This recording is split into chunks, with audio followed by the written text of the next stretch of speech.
aqui é a Carol do Leitura Virtual e hoje a gente vai falar um pouco sobre a minha experiência com Intrínsecos. Vem comigo, vem!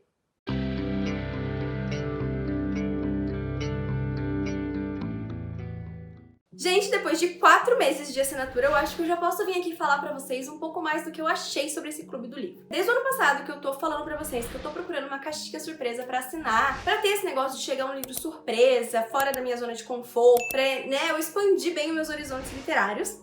Que chique. E aí, o ano passado eu assinei uma outra que não encaixou muito com o meu estilo, eu li muito pouco os livros que vieram nessa caixinha. Estão aqui ainda, quem sabe, né? E também falei que tava vindo brindes demais e que eu não tava conseguindo, guardar e usar aquilo tudo. Então eu tentei uma outra abordagem. Então assim, o que eu quis do Intrínsecos? Esse lance do próprio livro ser o brinde, entre aspas. Eles mandam brindes também, tá? Um brinde pra cada livro. Mas assim, esse negócio da exclusividade, da capa dura, do símbolo do Intrínsecos, eu quis ver como que era ter isso na minha estante e tal. Me lembra um pouco aquele negócio daquelas assinaturas da Folha, sabe? Do jornal de muito tempo atrás. Tem menos de 20 anos, você nem sabe o que eu tô falando. Mas aí o que acontece? Depende do catálogo, né? E o catálogo da Intrínseca é um catálogo que me chama bastante atenção, que é bem diversificado e que eu gosto bastante. E aí, gente, justamente esse livro que tá na minha mão foi o primeiro livro que veio lá no final de dezembro, quando eu comecei a assinatura, e ele se chama O Quarto do Enigma 622, do Joel Dicker. Ele é o mesmo autor daquele livro O Curioso Caso ou O Estranho Caso de Harry Quebert, uma coisa assim, que tem uma série, inclusive, com aquele cara do Grey's Anatomy, o Patrick qualquer coisa, que eu também não sei o nome. Então, eu assisti a série, gostei bastante, então eu acho que eu gosto daquela temática que o autor aborda. Inclusive, esse aqui também fala de um enigma, de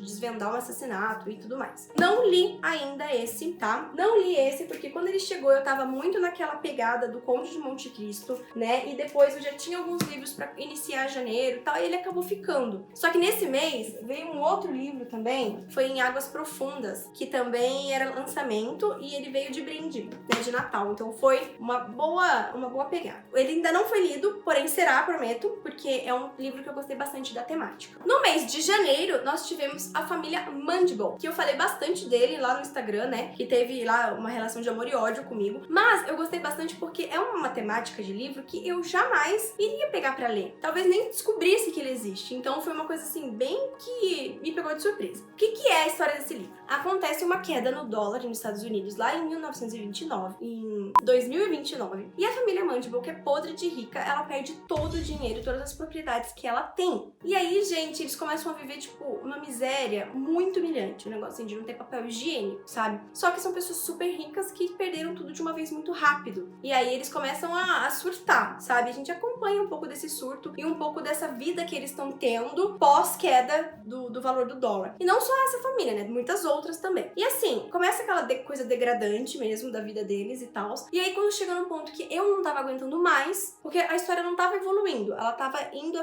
tava só descrevendo as desgraças da família. Aí ela dá um salto bem longo de 13 anos e aí sim o livro fica assim, perfeito, mostrando como que os Estados Unidos se reergueu pós essa queda do dólar. Então assim, eu gostei bastante. Ele se passa no futuro, a gente chama de futuro especulativo, né, que é quando, Assim, pode acontecer ou não. sabe aquela coisa? Se acontecer, como que seria? Seria mais ou menos assim. Então eu gostei bastante da história e gostei muito de ter a oportunidade de ler esse tipo de livro. Talvez eu não conhecesse se não fosse o Intrínsecos. O terceiro livro da caixinha foi A Lista de Convidados, da Lucy Foley. Ou Foley, não sei. E eu estou lendo neste momento esse livro, estou na metade, mais ou menos. E eu tô gostando pra caramba desse livro, ele é bem curtinho, tá? E ele conta sobre a história de um assassinato que acontece num casamento. Só que esse casamento, ele acontece numa ilha deserta e que não tem como chegar lá sem as pessoas saberem. Então, com certeza, alguém da lista de convidados é o assassino. E a história, ela se alterna entre a véspera do casamento, né, quando inicia o fim de semana do casamento, e a noite do casamento. E tem a narração de vários convidados. Então tem a narração da noiva, do noivo, do padrinho, da irmã da noiva, da madrinha, da mãe da noiva. Então a gente conhece muitos segredos que eles levam. Sabe aquela família que, assim, parece que estão ali juntos por conveniência, porque é importante estar ali, mas que ninguém se suporta muito? É mais ou menos essa impressão que tá dando. Eu ainda não sei nem quem morreu, e muito menos quem é o assassino, né? Então eu tô quase na metade do livro e isso ainda não foi revelado. Porque essa alternância mesmo de véspera é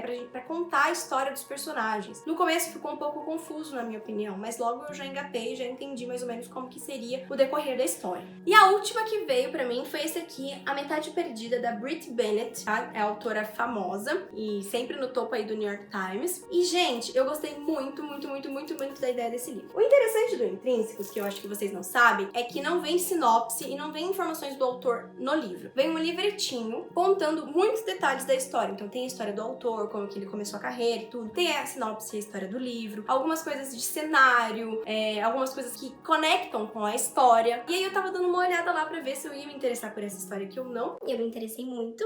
E é mais ou menos assim. Conta a história de duas irmãs gêmeas que viviam num bairro predominantemente negro nos Estados Unidos. Eu não sei se é nos Estados Unidos, eu acho que é. E elas fogem com 16 anos desse bairro. E esse bairro, ele é conhecido por querer embranquecer a sua população ao longo dos anos. Então, assim, eles casam com pessoas brancas para as crianças nascerem cada vez menos escuras. E aí, essas duas irmãs, elas vão embora e 10 anos depois, elas se afastam. Elas se afastaram, né? Uma delas se casou com um homem branco e foi viver a vida dela como mulher branca, porque ela era vista pelaquela sociedade que ela estava inserida, aquela comunidade, como uma mulher branca. E a outra irmã, ela casou com um homem negro e teve uma menina negra de pele muito escura. Quando ela retorna ao bairro, aquilo choca as pessoas, porque não é o combinado, entendeu? E aí, essas duas irmãs, elas vivem realidades diferentes, elas têm a mesma cor de pele, né, o mesmo tom, mas elas vivem realidades diferentes por causa da comunidade que elas estão. Então, uma delas consegue se passar por branca e a outra é vista com muito preconceito pela filha dela ser negra de pele muito escura. E aí, as filhas dessas irmãs, elas vão se encontrar e o destino vai tratar aí de trazer alguma coisa na vida delas, que eu não sei o que é ainda. Eu vi que a história, ela trata muito desse lance do preconceito e muito desse lance de como a pessoa é vista, como a cor da pele dela é vista dependendo de com quem ela está em volta, de que comunidade ela está inserida. E eu achei um tema muito legal, muito pertinente. A autora, inclusive, é negra, então tenho certeza que ela tem muita propriedade para escrever essa história e para falar sobre esse assunto. E eu fiquei bem interessada nessa história, quero ler em breve. Não sei quando, porém, em breve. E aí, gente, o que vem na caixa do Intrínsecos, né? O Intrínsecos custa R$ 49,00 por mês no plano anual, que é o que eu assinei. Você paga mais uma taxinha de frete, eu não achei caro. E em alguns meses vem livros extras, inclusive esse mês, que veio A Metade Perdida, veio um livro extra de finanças da Nath alguma coisa. Esse aqui. Nath Finanças, Orçamento Sem Falhas. Então eu achei bem legal e vem até umas planilhas de educação financeira, assim, pra você usar junto com a leitura do livro. Eu achei bem legal. Teve um mês da lista de convidados, que veio um joguinho de detetive em forma de baralho e os personagens, né, assassinos, eles eram personagens de livros de suspense. Eu achei bem legal também. No primeiro mês do ano veio um planner pra gente planejar nossas semanas. Então, assim, são alguns brindes, menos do que vinha na outra caixa que eu assinei, porém que eu tô gostando mais, né? E não necessariamente eu preciso realmente ficar, porque eu acho que o livro, ele já é especial pra ele mesmo. Dentro de cada caixinha também vem um cartão postal com a capa que vai ser a comercial desse livro, porque todos esses livros que são lançados pelo Intrínsecos, eles vão ser lançados na livraria também alguns meses depois. E aí eles já mandam pra gente o postal com a capa. Inclusive no meu Instagram tem uma foto da Metade Perdida que eu coloquei o postalzinho na frente pra vocês verem a capa. E é isso, gente. Na verdade, eu tô gostando bastante do Intrínsecos, mais do que eu tava gostando da outra caixinha, então pretendo continuar por um tempo. E eu espero continuar lendo o livro que nem eu tô fazendo, né? Veio 4 até agora, eu tô lendo o segundo. E eu espero manter pelo menos aí metade dos livros lidos pra eu não desperdiçar essa leitura de livros tão diferentes, assim, da minha zona de conforto e tudo mais. Deixa aqui nos comentários pra mim se vocês gostaram da ideia do Intrínsecos. Algum de vocês assina pra gente marcar umas leituras coletivas, uns debates desses livros? Quero muito, tá bom, gente? Não esquece de dar aquele joinha, se inscrever no canal e voltar aqui no próximo vídeo. Mas antes disso, vocês viram as canecas do canal lindíssimas? Eu vou deixar o link de compra aqui embaixo também pra você clicar e dar uma olhadinha lá no site, tá bom? Tem vários modelos e tem modelos literários também. Não esquece, tá, gente? Um beijo pra vocês! Tchau, tchau!